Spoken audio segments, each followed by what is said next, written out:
بسم اللہ الرحمن الرحیم۔ السلام علیکم ڈیئر اسٹوڈینٹس، ٹاپک ہے material for first position in board part 15۔ آج پھر کچھ چیزیں اسلامیات کی لے کر آیا ہوں۔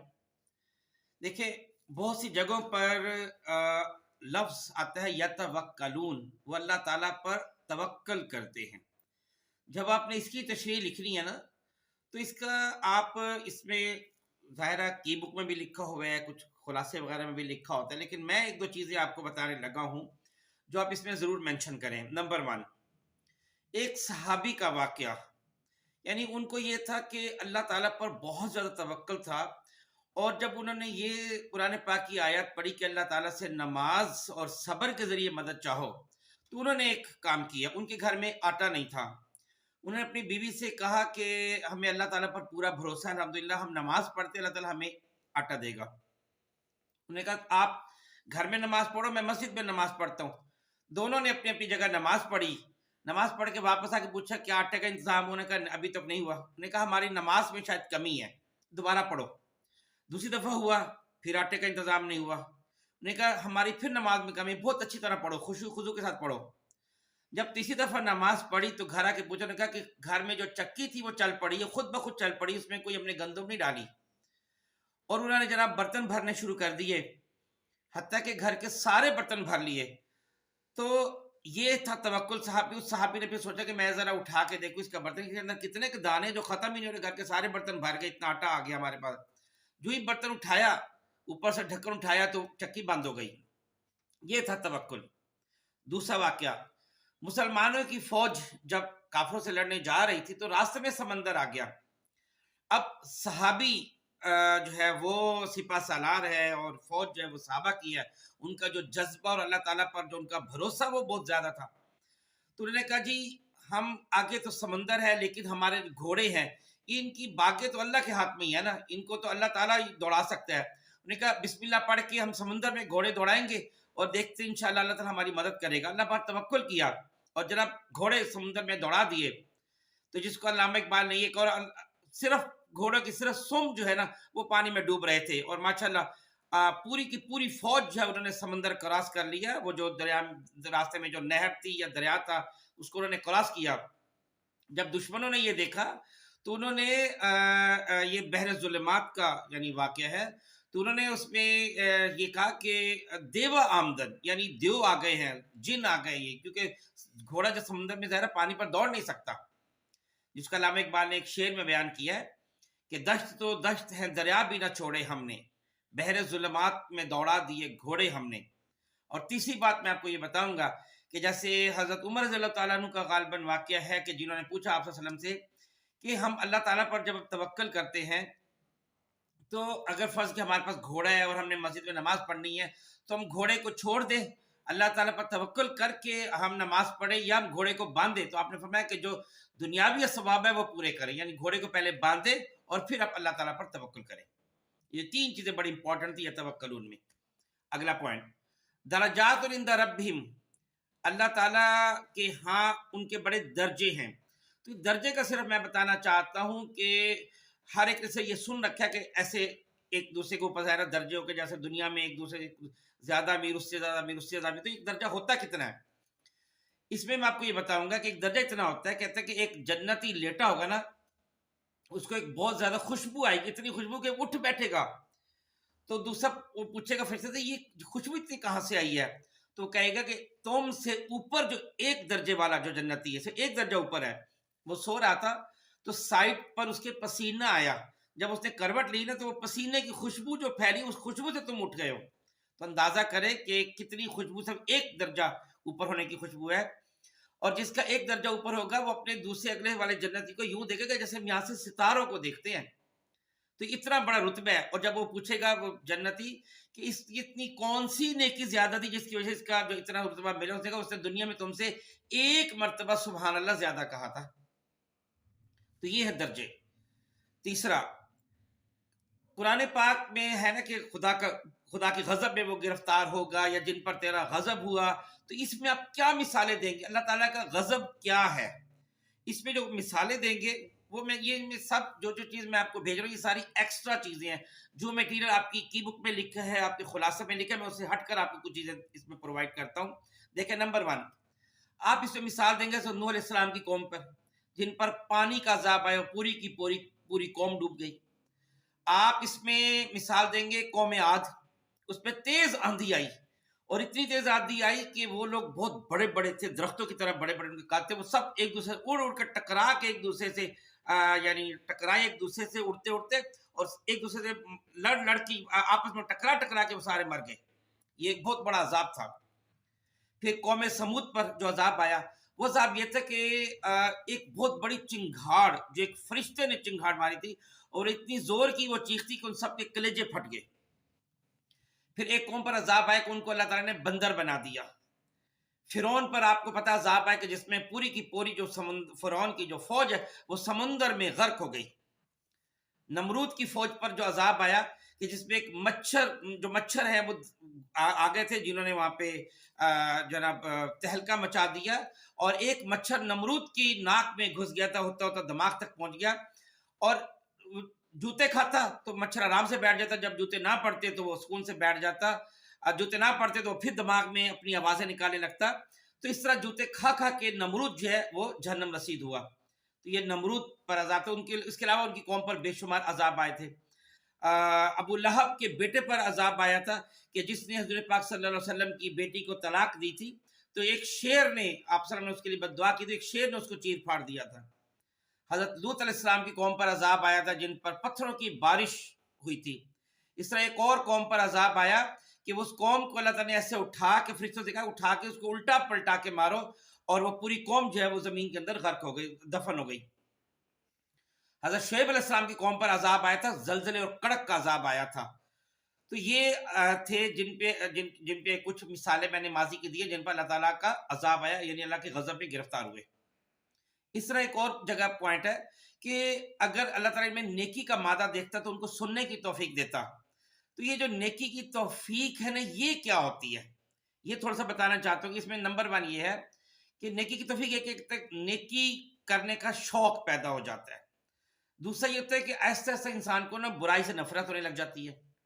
تیسرا یہ ہوتا ہے کہ انسان کے دل میں نا خدا کا ڈر پیدا ہو جاتا ہے. چوتھا یہ کہ اس میں قرآن پاک پڑھنے کی توفیق مل جاتی ہے, آپ روز تھوڑا کر کے قرآن پاک پڑھنے لگ جاتے ہو.